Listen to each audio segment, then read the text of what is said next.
Dahil papasok kami ngayon sa Zara. Magtingin kami ng mga may mga nag-sale.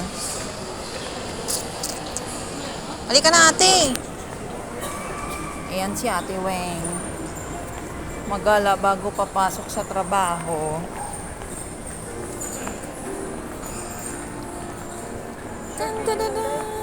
Ayan na. Ang ganda ng heels. Ang ganda ng heels, te.